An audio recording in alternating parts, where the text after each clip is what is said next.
Hey folks, so it is day 21 and we're gonna do a quick and easy little check-in here on our Basil baby, see how it's doing, and chat through what's happening over the course of the next 7 days here. So let's grab our baby and let's take a little bit of a look. Alrighty, so as we can see here, our Basil baby, it's continuing to do its thing. Let's see if I can get that in focus there. There we go. Now we're cooking. So yeah, it's continuing to do its thing. It's continuing to establish as a plant.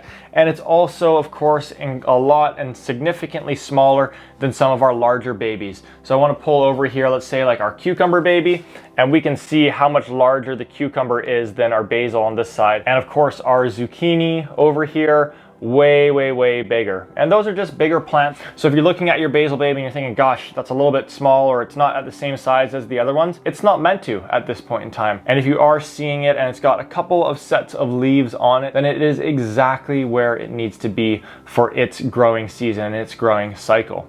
So what does that mean over the course of the next 7 days here? Well, all that we're doing over the course of the next 7 days is essentially business as usual, where we're just going to take our baby and we're going to pop it back underneath the grow light here 12 to 13 hours per day. We're going to be watering it every kind of 2 to 3 days with 1 to 2 turkey bases of water, and that's about all. So the big thing that I want you to be kind of taking away over the course of the next 7 days, or to be doing over the course of the next 7 days, is a little bit of just a celebration of yourself. The fact that you've successfully started a bunch of plants here, that you are growing them all, and that you are now becoming a gardener, and that you're doing all of this. So I really hope that you're starting to feel a sense of confidence that everything is going just as it's meant to with all these plant babies, and that you are becoming a gardener. All right, so I hope that you're starting to see some true leaves on your basil plants, and the next video in this playlist is one of the most important ones, because that is how to be pruning basil. Now, with that being said, we're going to be fast forwarding to day 56 for that video on how to be pruning basil.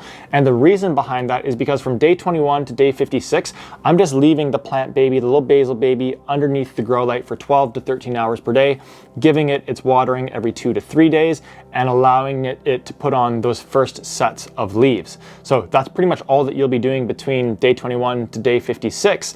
And then around day 56, that's when the pruning is going to begin. So if you're kind of wondering what a plant will look like around day 56 or a couple, weeks to a month from now, go ahead, check out that video. It's going to get you a little bit ahead of the curve and let you know what to be expecting with your basil baby over the course of the coming weeks. And as always, if you have any questions, leave those down in the comments. I'll answer each and every one of them.